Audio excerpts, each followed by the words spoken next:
¿Cuántos han traído su Biblia para escuchar la palabra de Dios? Amén. Gloria a Dios. Qué bueno que la tenga, prepárela y téngala dispuesta. Y el título del mensaje que quiero compartir en esta mañana es Intenciones y motivos del corazón.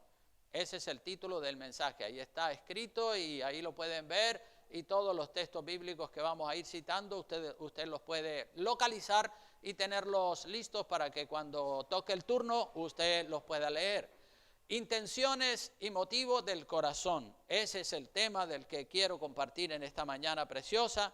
Así que le damos gracias a Dios por encontrarnos en este lugar y revisar nuestras intenciones, los motivos de nuestro corazón, ¿verdad? Porque eso es lo más importante delante de Dios. ¿Qué queremos decir cuando hablamos de la motivación del corazón, de las intenciones, de los motivos que hay en el corazón? Hermanos y hermanas, los motivos, las intenciones, los propósitos, las razones que hay en tu corazón y en el mío, cuando hacemos algo, sea orar, sea ofrendar, sea ayunar, sea predicar, sea cantar, sea lo que sea, cuando hacemos algo para Dios, tenemos que cerciorarnos, estar seguros de que las intenciones y los propósitos que hay en nuestro corazón están conforme a la voluntad de Dios. La Biblia nos enseña, hermanos, la Biblia nos enseña, y este es un texto que lo hemos citado muchísimas veces en este lugar, y queremos seguirlo citando porque la verdad hay muchas personas que dicen, es que yo siento en mi corazón, es que mi corazón me dice otra cosa. Pues si tu corazón te dice otra cosa, tu corazón está equivocado. No te guíes por el corazón, guíate por la palabra de Dios. Esta es la guía más segura. Miren lo que dijo el profeta Jeremías en el capítulo 17 y versículo 9. Jeremías capítulo 17, versículo 9. Dice la palabra de Dios, engañoso es el corazón más que todas las cosas. Fíjate, más que todas las cosas. Engañoso es el corazón, repito, más que todas las cosas. ¿Y qué más dice? Y perverso, no solamente engañoso, sino que es malo, perverso. ¿Quién lo conocerá? Dice en una interrogante. ¿Quién lo conocerá? A veces nosotros mismos no conocemos nuestro propio corazón. Claro que si alguien lo conoce, pues somos nosotros, ¿verdad? Pero el que lo conoce a la perfección y el que lo conoce a fondo, ese es Dios, ¿verdad? Dios conoce las intenciones, Dios conoce los propósitos, Dios conoce los motivos que hay en tu corazón. Y tú y yo deberíamos de esforzarnos también para investigar, para analizar y para escudriñar cuáles son los motivos que me llevan a orar o que me llevan a evangelizar o que me llevan a congregarme en la iglesia o que me llevan a hacer una oración, a visitar a un enfermo. ¿Cuáles son los motivos, los verdaderos motivos, verdad, que hay en nuestro corazón? Nuestro corazón nos engaña a nosotros mismos. Con frecuencia nuestro corazón nos engaña. En lo más profundo de nuestro corazón hay motivos, hay propósitos, hay intenciones. Si nosotros no nos detenemos y comenzamos a reflexionar y comenzamos a interrogarnos a nosotros mismos, puede ser que estemos viviendo una mentira. Puede ser que estemos viviendo un engaño, puede ser que nuestro corazón nos ha engañado y estamos viviendo un engaño, estamos haciendo cosas en base a lo que siente nuestro corazón, no en base a lo que dice la palabra de Dios. Nosotros tenemos que ser francos, hermanos, ¿verdad? Si hay una virtud preciosa es la franqueza, la honestidad, la transparencia. Tenemos que ser claros con nosotros, con Dios, con la gente. Tiene que haber una honestidad y una claridad mental en nuestras vidas. Tenemos que revisar, tenemos que investigar, tenemos que preguntarnos, interrogarnos con mucha frecuencia a nosotros mismos, analizar los motivos de nuestro corazón, las intenciones. Tenemos que ser como los policías que investigan un crimen hasta que encuentran el asesino, ¿verdad? Los investigadores, cuando se produce un crimen y no se sabe quién fue el asesino, ellos comienzan a investigar y miran todo con precisión, con lupa, examinan todo lo que dijo, la hora en que se cometió el crimen, quiénes eran las amistades. Ellos no se olvidan de ningún detalle. Los buenos investigadores investigan hasta que logran encontrar al asesino. Y así como los investigadores tenemos que ser nosotros, investigando los verdaderos motivos de nuestro corazón y viendo, comprobando si esos motivos están en consonancia con la palabra de Dios. Si están en consonancia con la palabra de Dios, son correctos. Ahora, si no están en consonancia con la palabra de Dios, son incorrectos. Los verdaderos policías que investigan el crimen son persistentes en la búsqueda de la verdad que para ellos está oculta. Y ellos la persiguen, la buscan hasta que encuentran al culpable. Y a veces pasan 8, 10, 12, 15 años y finalmente lo encuentran. Pues así tenemos que ser tú y yo con los sentimientos de nuestro corazón hasta descubrir la verdad que está oculta en lo más profundo de nuestro corazón, hasta descubrir las verdaderas intenciones que nos mueven para hacer esto, para tomar decisiones, las que sean, ¿verdad? Todo tiene que ser transparente y todo tiene que ser como Dios manda. Una vez que descubras la verdad total y absoluta y los verdaderos propósitos y sentimientos de tu corazón, ¿qué debes hacer? ¿Qué debes hacer? Pues una vez que tú descubres que tu corazón te había engañado y te estaba llevando por un camino torcido, por un camino equivocado, pues entonces tienes que tomar decisiones. Tienes que tomar decisiones que a veces son decisiones que tenemos que hacerlas con la cabeza fría, sin emocionalismo, sino con la cabeza fría, con las ideas firmes y bien definitivas en nuestra mente, en nuestro corazón.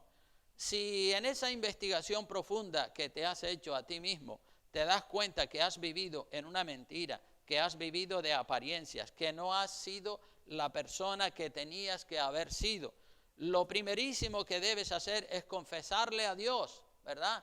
Lo primero es confesarle a Dios, después habrá que tomar decisiones para volver a la senda correcta, pero lo primero es confesarle a Dios nuestros pecados, ¿verdad?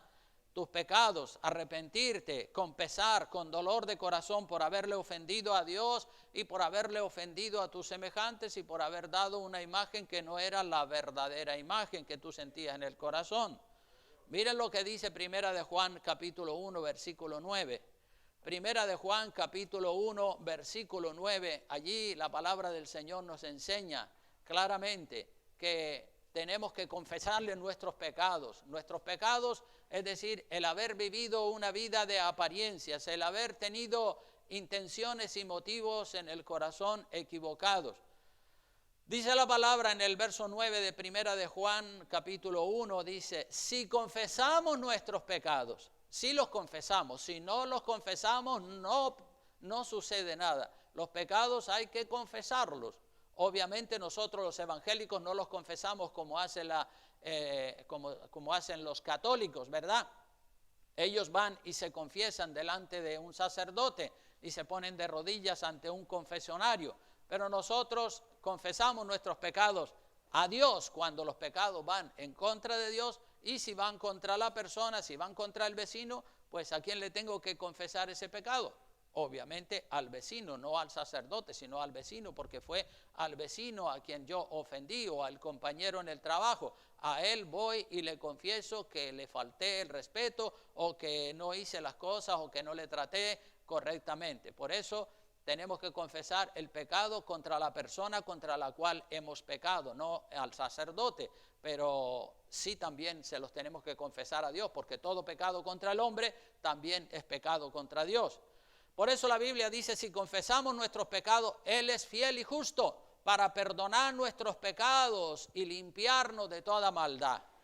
Fíjate lo fácil que es. El Señor es fiel y justo. Y cuando una persona reconoce, admite que ha tenido malas intenciones, que ha tenido malos motivos en su corazón y le pide perdón a Dios, dice que Él nos limpia con su palabra, porque el perdón, el ir quebrantado a la presencia de Dios, es un requisito imprescindible para que Dios nos perdone a todos nosotros. No es suficiente reconocerlo, decir sí, yo he pecado, sino que uno tiene que decir sí, de verdad, Señor, yo pequé, te ofendí, perdóname por haberte ofendido, y también a la persona a la cual has ofendido. Él es fiel y justo para perdonar nuestros pecados y limpiarnos, dice, de toda maldad, por muy grande que sea. Y el verso 10 dice, si decimos que no hemos pecado, Porque a veces hay personas que son tan orgullosos que dicen, no, yo no he pecado nunca.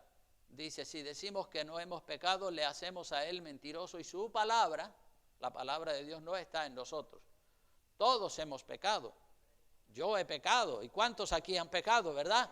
Todos hemos pecado. Unos han pecado mucho, otros han pecado algo, pero todos hemos pecado. Nadie puede tirar la piedra, como dijo el Señor Jesucristo a aquellos que querían apedrear a la mujer adúltera.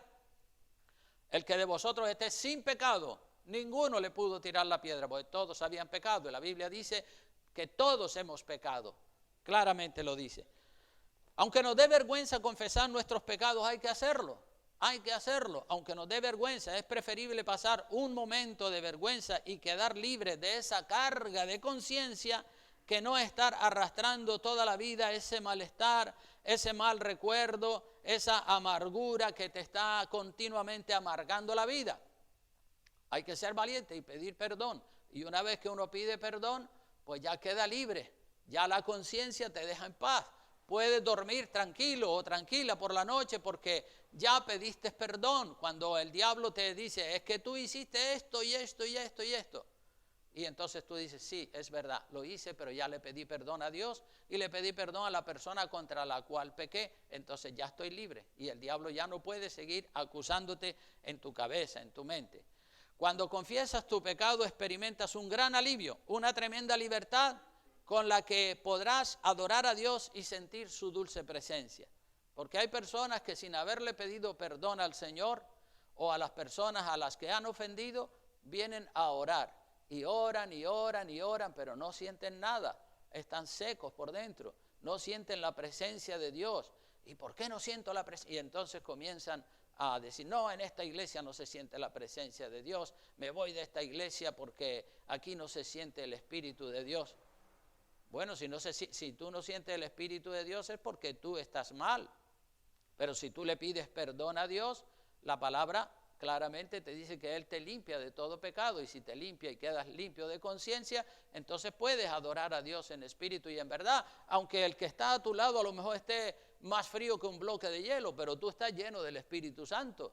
Porque la salvación es algo individual, no es colectivo. Algunas personas se piensan que es colectivo. No, aquí no se siente, o allí sí se siente, o en este sitio o en el otro. No, la presencia de Dios la siente cada persona que de verdad le ha confesado sus pecados al Señor y se ha entregado de corazón. Esa persona siente la presencia de Dios, aunque a su lado hayan 40 que están, como digo, congelados, son más fríos que el hielo. Así que tus oraciones no llegarán a los oídos de Dios si no estás libre, si no has confesado tus pecados. Entonces vas a sentir la presencia de Dios de una manera total y vas a sentir la paz de Dios en tu corazón. Podrás ser a lo mejor un religioso que viene a la iglesia los domingos y podrás vivir un cristianismo de apariencias engañándote a ti mismo y también engañando a los demás, que eso es lo que hacen algunos, que viven un cristianismo de apariencias, no de corazón. Pero Dios sabe quién eres, Dios sabe qué haces, qué piensas, qué sientes en tu corazón, porque a Dios no lo puedes engañar, ni tú ni yo, nadie puede engañar a Dios. Dios sabe, dice que sabe hasta los cabellos que tenemos en nuestra cabeza. Fíjate, si es sabio o no es sabio Dios. Sabe todo, sabe lo que tú estás pensando incluso antes que lo pienses. El otro día yo estaba meditando y estaba tratando de saber algo acerca de los evangelistas, porque uno piensa y piensa. Yo soy una persona que suelo pensar mucho y me quedo muchas horas pensando. Como digo, el otro día estaba pensando y estaba meditando y tratando de saber algo acerca de los evangelistas y de los predicadores famosos que reúnen 25, 30,000, 40,000, 80,000 personas en un estadio y le predican el evangelio y resulta que suceden también milagros, liberación de demonios y suceden un montón de cosas. Y yo me interrogaba a mí mismo y yo me estaba preguntando delante de Dios y yo decía, Señor, ¿cómo es que en tu nombre echaban fuera demonios? Porque si usted se lee Mateo capítulo capítulo 7, versículos 19 al 23, vayan buscando ese pasaje de la Biblia para que lo puedan leer. ¿Cómo es que en tu nombre echaban fuera demonios, sanaban enfermos y luego esas personas que fueron usadas como grandes predicadores se fueron al infierno, según dice la Biblia en Mateo capítulo 7, versículo 19? Vamos a ir a leer ese pasaje de la Escritura, ¿verdad? Porque es un pasaje que nos deja pensativos y nos deja meditando, y dice uno, ¿cómo puedo interpretar esto? Mateo 7, 19 en adelante, dice la palabra de Dios allí, dice, todo árbol que no da buen fruto es cortado y echado al fuego. O sea, en otro pasaje de la Biblia, ahí mismo dice, así que por sus frutos los conoceréis. Fíjate que lo primero que dice antes del versículo 21 al 23 es que por sus frutos los conoceréis. No dice por los dones que la persona tenga.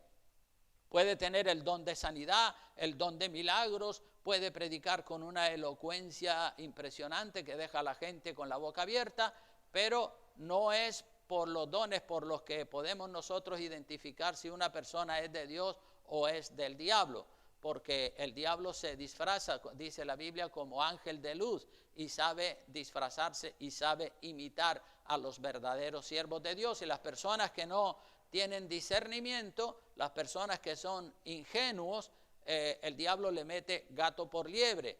Así que lo primero que dice que es que todo árbol que no da buen fruto es cortado y echado en el fuego. Así que por sus frutos los conoceréis, por sus frutos. Esto es una verdad inapelable, es una verdad absoluta de parte de Dios, por el fruto. No mire, no valore o estudie a la persona en base a la elocuencia, en base al palabrerío, en base a los dones que esa persona pueda tener, sino valórela en base al fruto del Espíritu.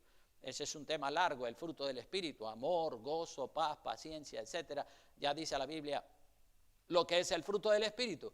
Y luego sigue diciendo en el verso 21, dice, no todo el que me dice Señor, Señor, ¿verdad? Aquí vemos que hay muchas personas que dicen Señor, Señor, que oran. Dice, no todo el que me dice Señor, Señor entrará en el reino de los cielos, sino el que hace la voluntad de mi Padre que está en los cielos. Porque muchas personas oran, alaban a Dios, pero no hacen la voluntad de Dios. Entonces es por sus frutos los que entran en el reino de los cielos. Dice el verso 22, muchos me dirán en aquel día, Señor, de la sorpresa que van a llevarse porque van a ser enviados al infierno. Dice, muchos me dirán en aquel día, Señor, Señor, no profetizamos en tu nombre y en tu nombre echamos fuera demonios y en tu nombre hicimos muchos milagros. O sea que hicieron muchos milagros, echaron fuera demonios, profetizaron, hicieron un montón de cosas. Y después dice en el verso 23, y entonces les declararé a esas personas, nunca os conocí, apartaos de mí, hacedores de maldad. Nunca os conocí, apartaos de mí, hacedores de maldad. ¿Por qué?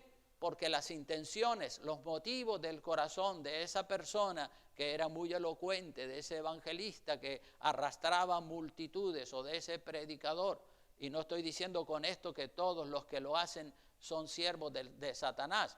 Hay los verdaderos y hay los falsos, pero para eso hay que tener mucho discernimiento para saber quiénes son de verdad siervos auténticos de Dios y quiénes son los falsos. Y como digo, no fijarnos solamente en los dones, en que profetizan, en que echan fuera demonios, no fijarnos en eso, sino fijarnos en el fruto, porque el fruto es lo más importante, ya lo dijo Jesucristo. Por sus frutos los conoceréis, no dijo por sus dones los conoceréis. Entonces, como les decía, en ese tiempo de meditación que yo tenía muchas dudas, pero encontré, gracias a Dios, la respuesta en el Sermón del Monte.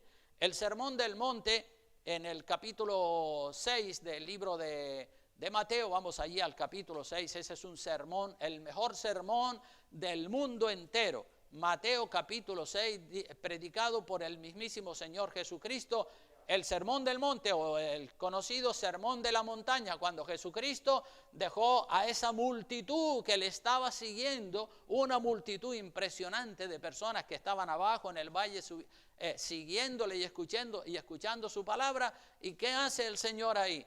Deja a esa multitud y se va caminando por aquella montaña para arriba. ¿Y por qué haría eso el Señor? Si había una multitud abajo en el valle que le estaban escuchando, y ahora le da la espalda a esa multitud y comienza a caminar hacia lo alto de la montaña. Él quería así probar a ver quiénes eran los que de verdad le seguían.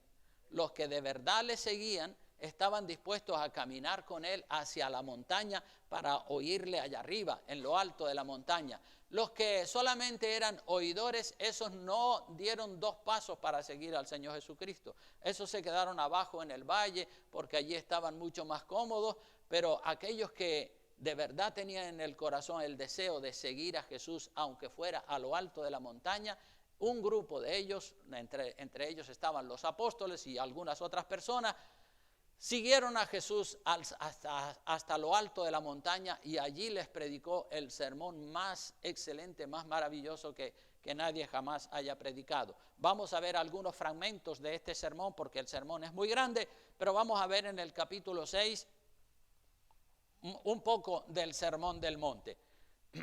Dice capítulo 6 versículo 1, dice: guardaos de hacer vuestra justicia delante de los hombres para ser vistos de ellos. ¿Ves? ¿A dónde apunta el Señor? A las intenciones, a los motivos del corazón. ¿Está bien orar? Sí, pero vamos a ver con qué intención lo hacen. Guardaos de hacer vuestra justicia delante de los hombres para ser vistos de ellos. Porque algunos hacen justicia y hacen cosas buenas, pero para que les vean, para ser vistos de ellos. De otra manera dice: no tendréis recompensa de vuestro Padre que está en los cielos. O sea que ahí deja bien claro el Señor. Y hoy más que nunca existe un escaparate internacional llamado las redes sociales. El Instagram, el YouTube, el Facebook y todo ese tipo de cosas que mucha gente los utilizan para promoverse a sí mismos, para vanagloriarse, para darse publicidad a sí mismos. Qué pena, ¿verdad? Los verdaderos cristianos deberían utilizar el Facebook, el Instagram y todas las redes sociales para promover a Jesucristo y para promover la palabra de Dios, no para promoverse a sí mismos, o su ropa, o su vestido, o su comida, o su coche, o su moto, o lo que quiera que sea. No, a quien tenemos que promover los cristianos es a Jesucristo y a la palabra de Dios. Entonces, si usamos las redes sociales para promover y para hablar de Jesucristo, le estamos dando un buen uso. Pero cuando las usamos para nuestra vanagloria, para que todo el mundo nos vea, para que todo el mundo nos diga qué bonito te quedó ese peinado, o qué ropa más linda tienes, qué joven se te ve, entonces las intenciones y los motivos del corazón por los que pusiste eso en tu Facebook no son correctos porque estás buscando tu propia gloria. Si las redes sociales se usan para promover la persona, su orgullo, su vanidad, sus posesiones, eso está muy mal. El verso 2 dice, el 2 al 4 dice, cuando pues des limosna, fíjate que primero dice guardaos de hacer vuestra justicia, ahora habla de cuando damos limosna, cuando hacemos obras de generosidad, dando ayuda a las personas que lo necesitan. Cuando pues des limosna, no hagas tocar trompeta delante de ti, como hacen los hipócritas en la sinagoga y en las calles, para ser alabados por los hombres. ¿Ves? Para ser alabados. El Señor sabe las intenciones con las que daban esas limosnas o hacían esas buenas obras de caridad, era para ser alabados de los hombres. De cierto os digo que ya tienen su recompensa. Estaban buscando el aplauso, estaban buscando el halago, la palmadita en la espalda, y qué bueno es usted y qué generoso se ha vuelto. Pues ya con eso tiene su recompensa, pero arriba en el cielo no va a tener ninguna recompensa por esa buena obra que haya hecho. Mas cuando tú des limosna, dice el verso 3, no sepa tu izquierda lo que hace tu derecha, para que sea tu limosna en secreto, y tu Padre que ve en lo secreto te recompensará en público. O sea que cuando ayudamos a los pobres no debemos de hacer publicidad de esa ayuda que le dimos a esa gente pobre, para que la gente nos alaben y para que la gente nos echen piropos diciendo, uy, qué generoso es el pastor o qué generoso es el hermanito tal. No, que tu limosna o que tu ayuda a los pobres sea discreta y en secreto, como dice la palabra. Y tu Padre que ve en lo secreto, Él te recompensará en público. Bástate, confórmate con que Dios lo sabe y ya está. No hace falta que se enteren las demás personas.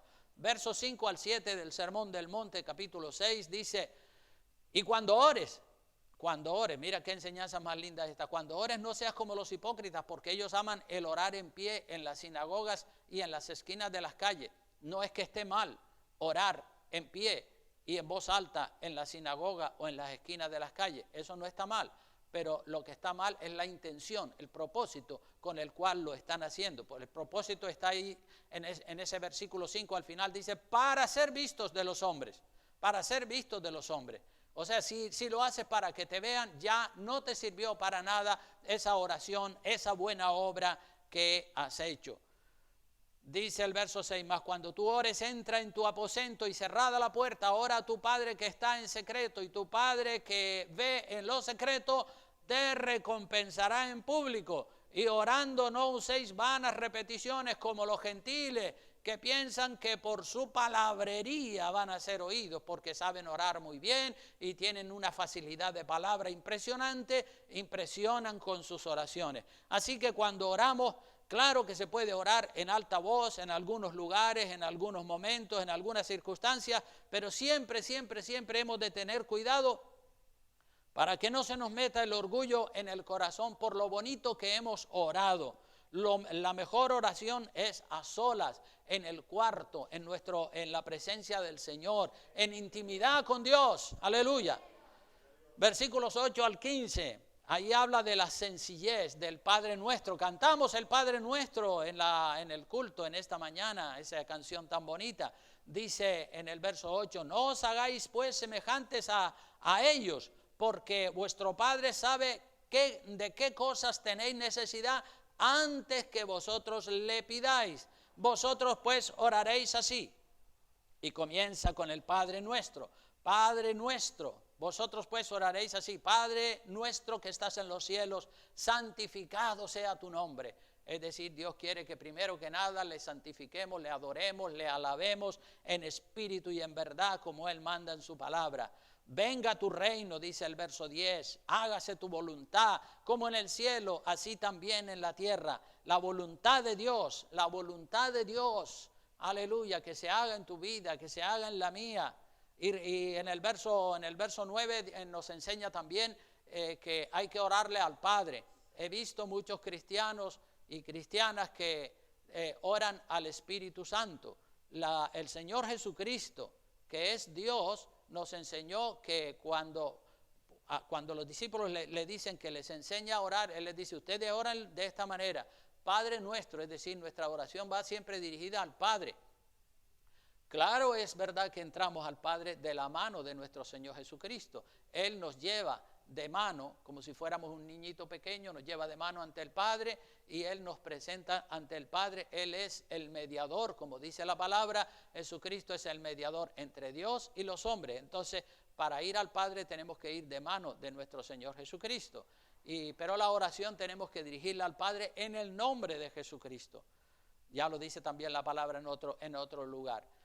Dice: el pan nuestro, verso 11, el pan nuestro de cada día, dánoslo hoy, ¿verdad? Porque aunque nosotros trabajamos para ganarnos el pan de cada día, pues Dios es el que nos da la salud, el que nos da la fortaleza, el que nos da todo lo que necesitamos.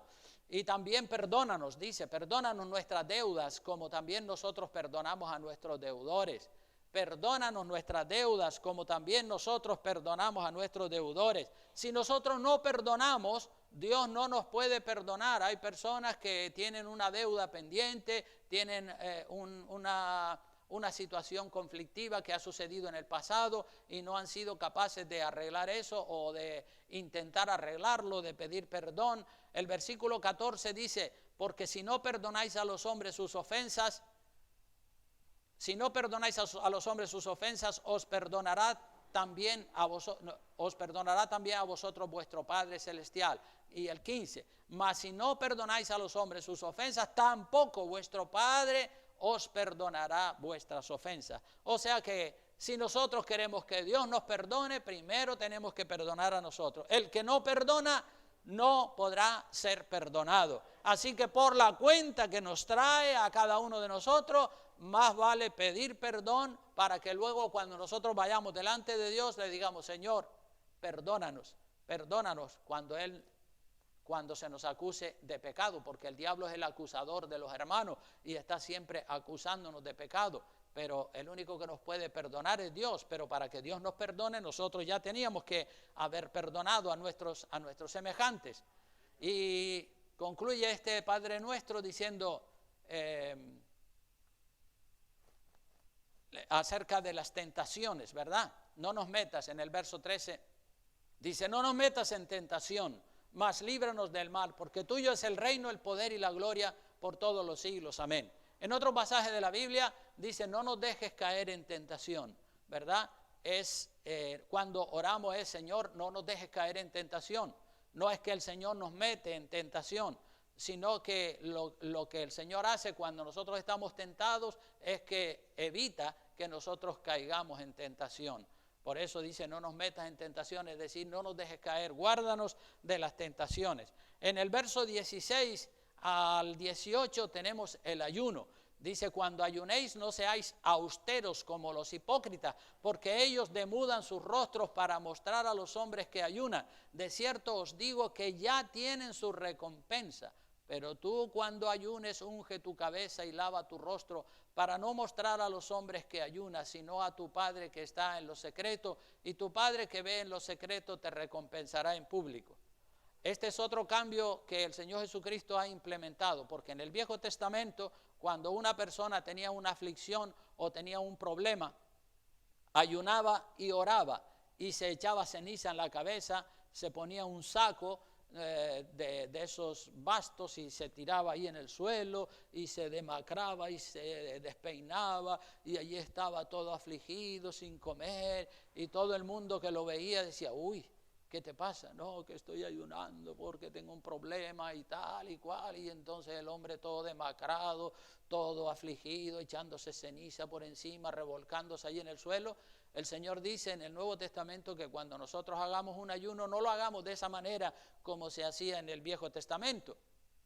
No lo hagan así, porque en el Viejo Testamento aquellas personas que lo hacían por lo general, eso daba pie a que todo el mundo dijera, uy, qué espiritual es este hombre, míralo cómo está tirado ahí en el suelo, humillado, orando, ayunando, echándose ceniza y polvo sobre su cabeza. El Señor dice, no, así no lo hagan, háganlo de esta manera, cuando ayunéis no seáis austeros como los hipócritas, porque ellos demudan sus rostros y cambian su aspecto físico para mostrar a los hombres que ayunan, para impresionar a los hombres. No para impresionar a Dios, sino para impresionar a los hombres que ayunan. ¿Ves? Otra vez, las intenciones y los motivos del corazón. Era un ayuno para impresionar a la gente. Y el Señor dice, no, así no me sirve, el ayuno así no me sirve.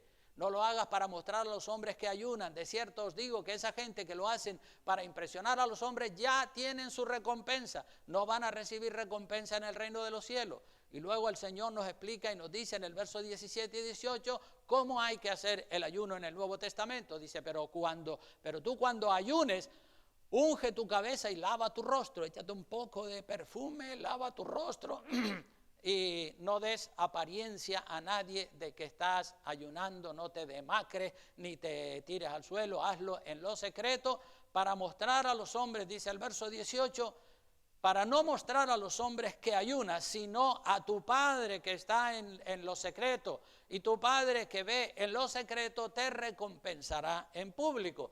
O sea que aquí vemos cuando se ora, cuando se ayuna, cuando se da limosna, cuando haces cualquier cosa, las intenciones, los motivos del corazón. Hazte siempre la pregunta, ¿por qué hago esto? ¿Con qué intención lo hago?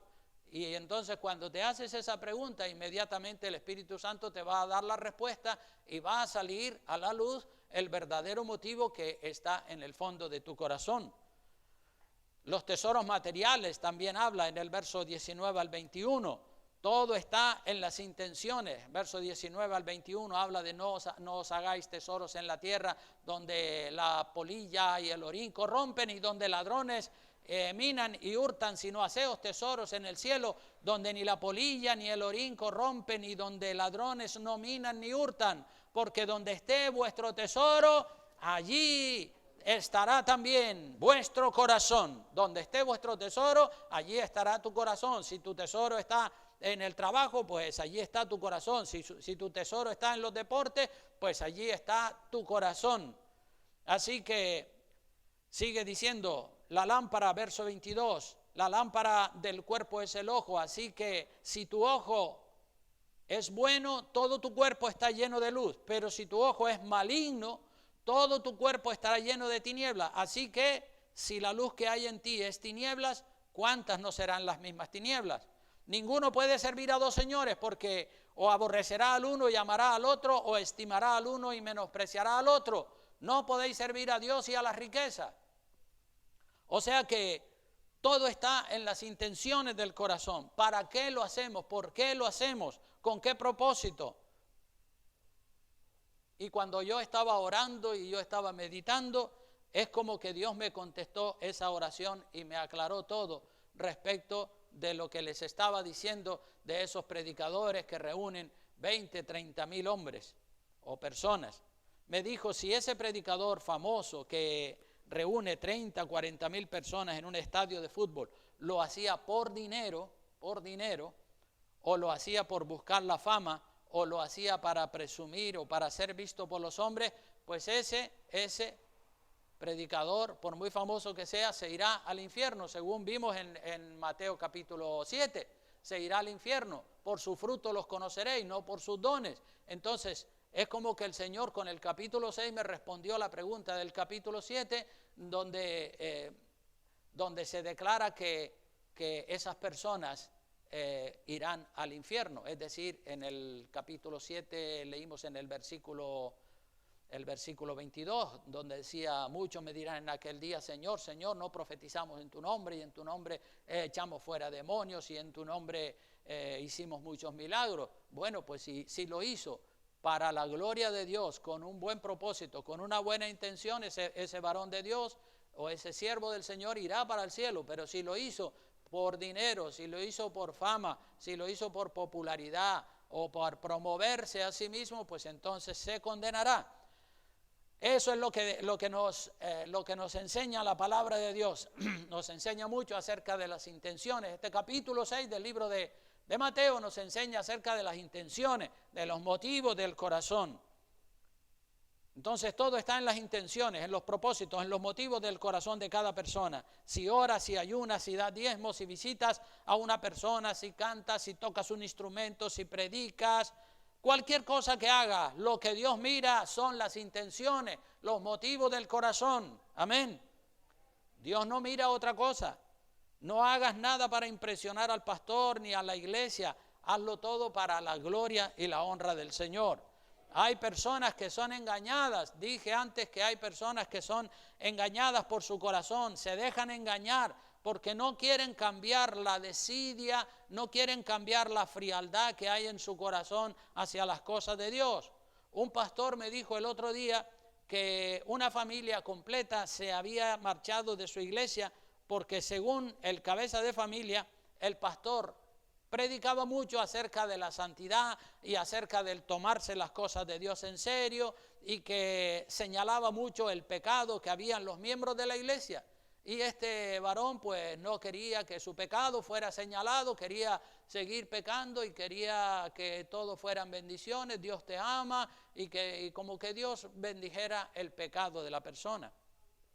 Esa pobre persona está engañada por su corazón, tiene un concepto equivocado acerca de lo que es el amor, cree equivocadamente que avisar, señalar el pecado, corregir, reprender las malas actitudes, piensa él, ese varón que se fue de la iglesia, piensa que eso es una falta de amor.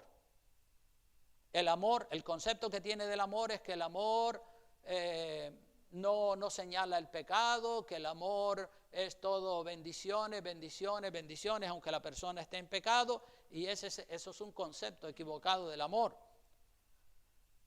Ese hombre cree que el amor solo son buenas palabras, frases dulces, halagos, piropos, lisonjas y cosas así, y eso es lo más equivocado que hay acerca de lo que es el amor. Eso no es el amor. El amor dice la verdad cuando hay que decirla, Por supuesto, con el respeto a la persona. La palabra dice que el que ama, corrige. El que ama, corrige. Dios nos ama a nosotros y por eso nos corrige. Veamos lo que dice Apocalipsis capítulo 3, versículo 19.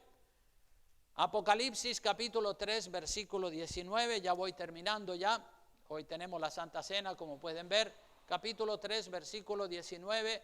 El Señor mismo dice ahí a la iglesia de la Odisea, dice, yo reprendo y castigo, yo reprendo y castigo. ¿A quién dice? A todos los que amo. No dice a los que no amo, sino a todos los que amo. O sea que el Señor reprende y castiga a los que ama.